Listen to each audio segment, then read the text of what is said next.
The arrival of the Galactic Council. The vast expanse of space was a theater for the grandest of spectacles. Within this cosmic canvas, the Galactic Council, a conglomeration of the most powerful species in the galaxy, governed with an iron fist. Earth, the blue planet, was considered a mere speck, a backwater world of little significance, until the humans emerged. Professor Lena, a respected scholar from Borea, stood before a class of young Borean students, his clawed fist slamming down on the platform. They laughed at Earth, he began, his voice resonating through the hall, until they realized the people who lived there had iron in their veins and fire in their hearts. Krotor, one of the young Boreans, listened intently, his curiosity piqued. He glanced at the images of Earth projected on the screen, a blue world teeming with life. The galaxy had always viewed Earth as a trivial outpost, a place for the Galactic Council to station their lesser spies. Kota, another student, studied the images of the strange two-legged beings known as humans. Compared to the strong, insectoid Borvan, humans seemed weak with their soft skin and small teeth. But there was something in their eyes, a fierce intensity, an indomitable spirit that Kota couldn't ignore. Driven by curiosity, Kota delved into the galactic archives, seeking more information about these enigmatic creatures. He discovered a highly encrypted report from the Cosmic Council's representative to Earth. Undeterred by security measures, Kota unearthed the secrets within. The report detailed a visit by the Council's most influential officials to assess human capabilities. Led by the arrogant Zorx Exila, known for his temper, the delegation met Earth's leaders. Zorx boasted about the Council's superior military and technological prowess, expecting to intimidate the humans into submission. But the humans refused to yield. John Andrews, the human envoy, stood resolute. "We will not surrender our independence," he declared, his voice unwavering. "No outside power can dictate our fate." Zorx's threats fell on deaf ears. "We could burn your planet to dust," he snarled. Andrews simply smiled. "You're welcome to try," he replied. Kota was left with more questions than answers. What happened after the meeting? Did the Council follow through on their threats? And if they did, how did the humans respond? Determined to uncover the truth, Kota continued his investigation. The invasion begins. A few cycles later, a breaking news alert flashed across Kota's screen. Galactic Council sends invasion fleet to Earth. His compound eyes widened as he read about the massive fleet assembling near the human homeworld. Ships from the most powerful species in the Council, Morian battlecruisers, sleek Zella destroyers, and swift Tartar corvettes, converged to teach the defiant humans a lesson. Kurto watched a live feed from the fleet's command ship, where Zork stood, exuding confidence. "Today, we will show these primitive apes the true power of the Galactic Council," he proclaimed. The crew around him shared his smug certainty. As the fleet approached Earth, strange readings began to appear on their scanners. "Sir, we're detecting a massive energy signature around the planet," an officer reported. Zorx laughed. "Impossible. These primitives couldn't have developed such technology." His words were cut short by a blinding flash of light. Advanced weapons fire from Earth struck the Council ships, their shields flickering under the onslaught. To Carter's amazement, human defenses sliced through the fleet like a hot knife through butter. Ships exploded, and Zorx's confidence evaporated as his vessel was rocked by explosions. A message from Earth cut through the chaos. John Andrews appeared on the screen, a triumphant smile on his face. "You underestimated us, Zorx. For decades, we've been preparing for this moment. You thought we would cower before your threats, but you were wrong." Zorx's face twisted in rage, but he had no retort. His ship was bombarded with more human firepower. "Sir, we've lost over half the fleet. We must retreat," an officer urged. Torn between pride and self-preservation, Zorx grudgingly ordered a retreat. Crotto watched as the battered fleet limped away from Earth, still reeling from the unexpected defeat. Humans had not only resisted the Galactic Council, but had decisively beaten them. The galaxy would never see Earth the same way again. The aftermath. News of Earth's victory spread like wildfire. Species that once viewed humans as primitive now spoke of them with a mix of fear and respect. The Council, humiliated by their defeat, retreated into a sullen silence, leaving the galaxy in a state of uneasy anticipation. Carter, now an adult, was assigned to a diplomatic mission to Earth. The Borean leadership saw an opportunity to forge an alliance with the rising power. Carter's curiosity about humans had only grown, and he eagerly anticipated the visit. As the Borean ship approached Earth, Carter gazed out the window, his eyes widening at the sight. The Earth of old was gone, replaced by a world of advanced technology and infrastructure. Shimmering cities spread across the planet, connected by networks of rapid transit tubes. Massive orbital stations, bristling with the same weapons that had decimated the Council fleet, hovered in the sky. The space around Earth buzzed with activity, a testament to human ingenuity and resilience. Upon landing, the Borean delegation was greeted by a human honor guard. Their uniforms were crisp, their weapons gleaming. Carter couldn't help but admire their discipline and determination. The delegation was escorted to a grand government complex, where John Andrews, now President of the United Earth Government, welcomed them. "Welcome to Earth," Andrews said warmly, shaking hands with the Borean representative. "I hope your journey was pleasant." The Borean envoy, a seasoned diplomat, nodded curtly. "It was, thank you. Your planet has changed much since our last encounter." Andrews chuckled. "Indeed, it has. Humans are nothing if not unpredictable." As the leaders exchanged pleasantries, Carter studied Andrews. The human leader exuded quiet confidence, as if he held secrets no one else in the galaxy knew. Later, as they toured one of Earth's gleaming cities, Carter found himself walking alongside Andrews. "You have questions, don't you?" Andrews asked, raising an eyebrow. Carter nodded. "How did your species develop such advanced technology in secret?" Andrews smiled. "That's a long story. Let's just say that humans have been preparing for first contact for centuries. We knew we had to be ready to defend ourselves, but we also knew that revealing our strength too soon would make us a target." Carter considered this. "So you waited, bided your time, until you were ready." "Exactly," Andrews replied. "The galaxy is a dangerous place, full of species that would enslave or destroy us if given the chance. We have to be ready." Discovering human potential, Carter's admiration for humans grew as he spent more time on Earth. He visited research centers where scientists tackled problems that had stumped the brightest minds in the galaxy. They approached challenges with creativity and tenacity, finding solutions no one else had considered. At one such center, Carter spoke with Dr. Sarah Novak, a leading scientist. "What drives your species to such innovation?" he asked. Novak smiled. "We're not afraid to fail. Progress requires risk-taking and learning from mistakes. It's part of what makes us human." Carter also observed human cooperation. He attended a global summit where leaders from diverse cultures and backgrounds debated Earth's future. Despite their differences, they found common ground and worked together, especially in times of crisis. After the summit, Carter remarked to Andrews, "I've never seen such unity. Your species can put aside differences when it matters most." Andrews nodded. "It's not always easy. We argue and disagree, but we know we're stronger together. Unity is our strength." Carter's respect for humans deepened.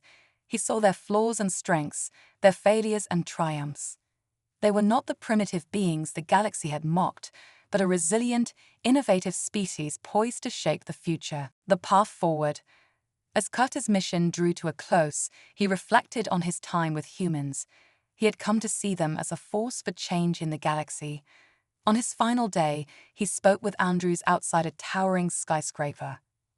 "Your species will shape the future," Carter said. "I can feel it. I'm eager to see what you achieve." Andrews smiled. "Thank you, Carter. Your words mean a lot.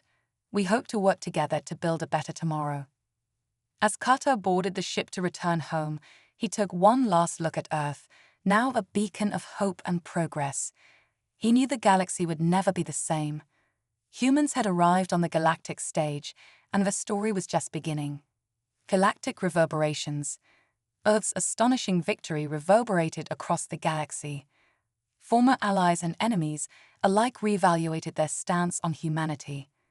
Some sought alliances, others plotted revenge, but all recognized that humans were a force to be reckoned with.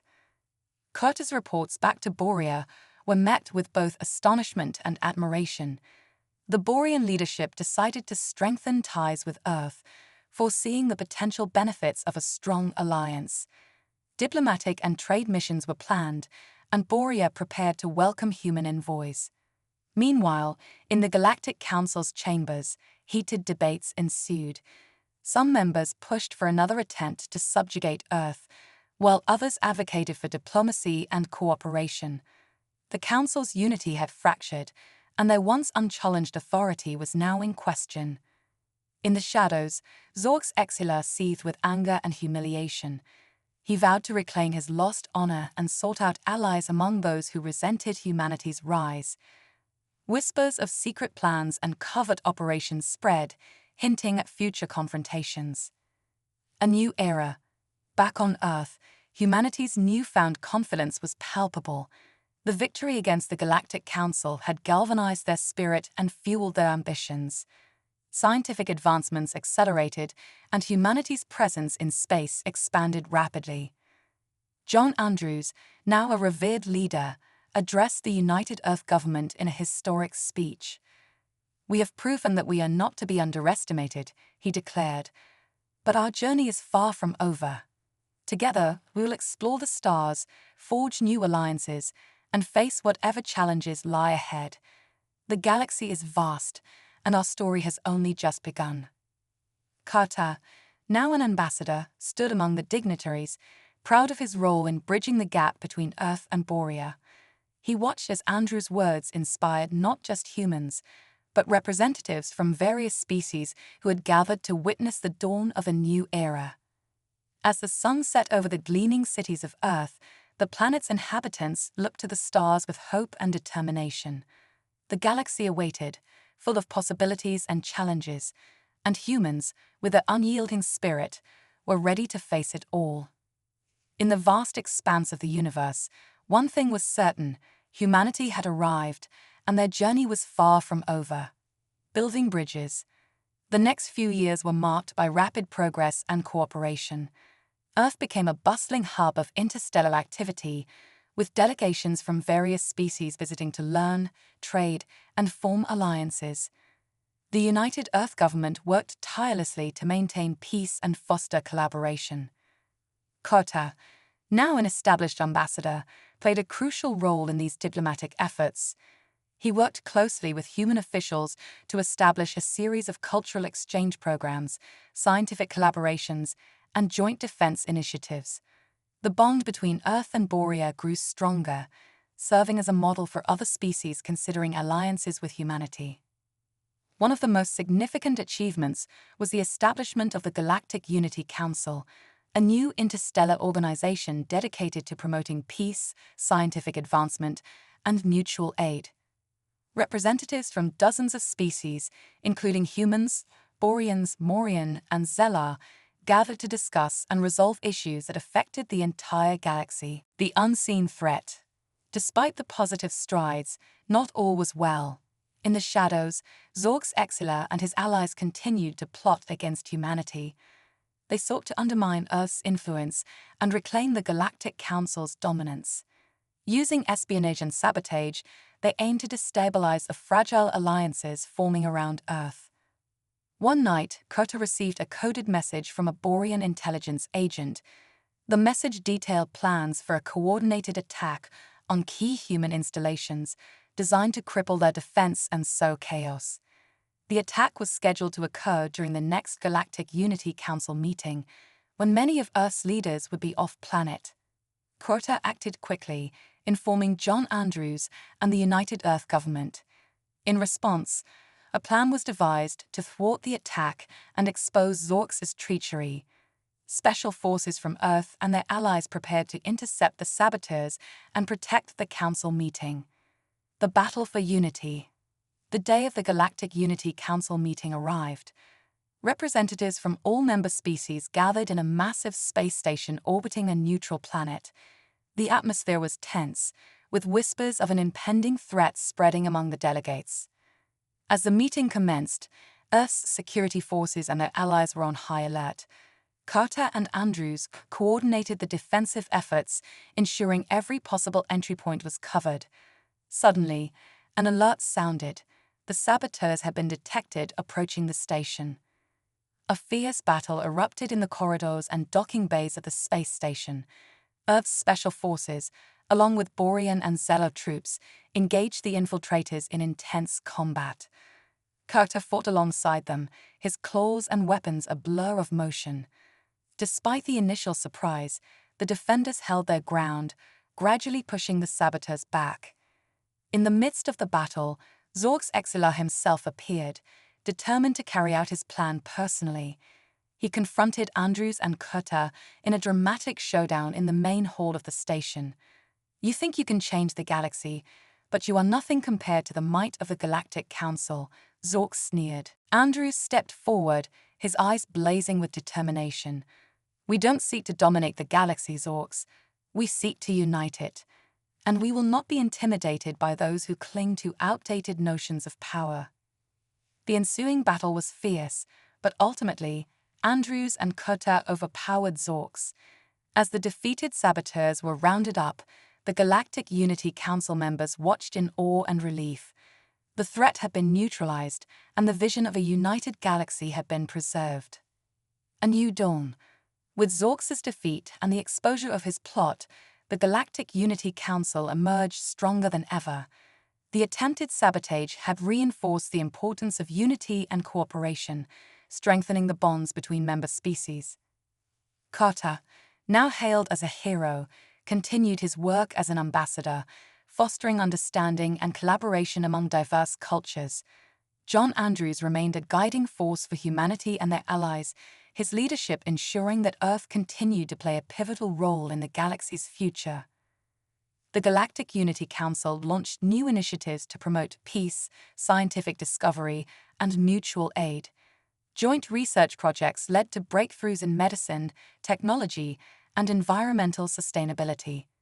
Cultural exchanges enriched the lives of countless individuals, fostering a sense of shared destiny among the galaxy's inhabitants. The human legacy.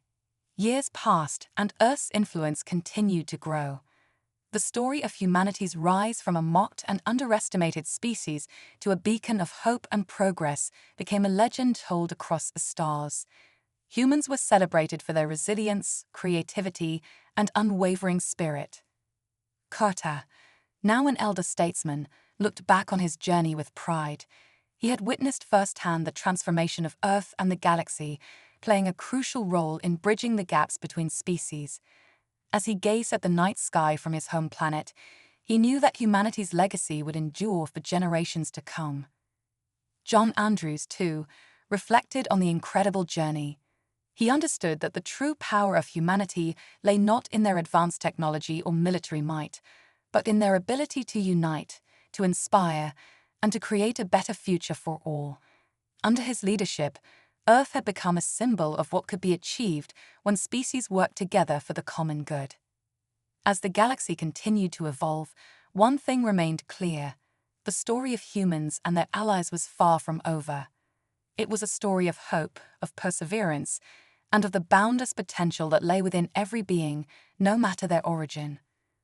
The stars, once silent witnesses to humanity's struggles, now shone brightly with the promise of a united galaxy, where the lessons of the past guided the path to a brighter future. And in this vast cosmic expanse, the legacy of Earth and its people would forever be a testament to the power of unity and the enduring spirit of exploration and discovery.